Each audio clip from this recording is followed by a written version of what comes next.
నిన్న రాత్రి హస్తినాకు వెళ్లిన సీఎం కేసీఆర్ ఈ ఉదయం 11:15 ప్రధాని మోదీతో భేటీ కానున్నారు. మోదీ భేటీ అనంతరం మధ్యాహ్నం 1:15 రాష్ట్రపతి ప్రణబ్ ముఖర్జీతో సీఎం సమావేశం కానున్నారు. ఈ సందర్భంగా రాష్ట్ర సమస్యలను ప్రధాని మోదీకి కేసీఆర్ వివరించనున్నారు.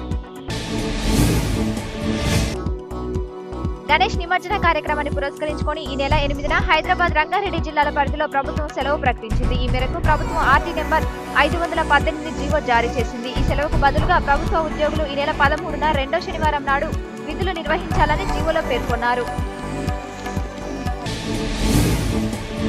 జమ్మూ కాశ్మీర్ను వరదలు ముంచెత్తుతున్నాయి. జీలం నది ఉధృతంగా ప్రవహిస్తుండటంతో పలు గ్రామాలకు రాకపోకలు నిలిచిపోయాయి. పడవల ద్వారా ప్రజలను సురక్షిత ప్రాంతాలకు తరలిస్తున్నారు. వర్షాల వల్ల ఇప్పటికే 75 మంది చనిపోయారు. చనిపోయిన వారికి ప్రధాని 2 లక్షల రూపాయలు ప్రకటించారు.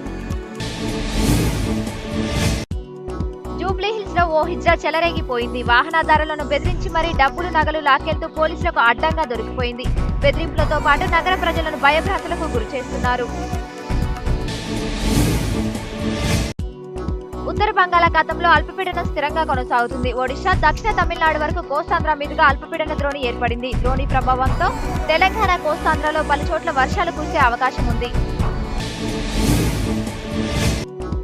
5వ వన్డేలో భారత్ పోరాడి ఓడింది. భారత్పై ఇంగ్లాండ్ 41 పరుగుల తేడాతో విజయం సాధించింది. 87 పరుగులతో జడేజా ఒంటరి పోరాటం చేసిన ఫలితం లేకపోయింది.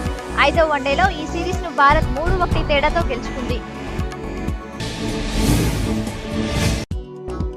యుఎస్ ఓపెన్ మిక్స్డ్ డబుల్స్ లో సానియా జోడీ విజయం సాధించింది. తొలిసారి యుఎస్ ఓపెన్ మిక్స్డ్ డబుల్స్ లో బ్రెజిల్ కు చెందిన బ్రూనో సోరెస్ తో కలిసి టైటిల్ సాధించింది.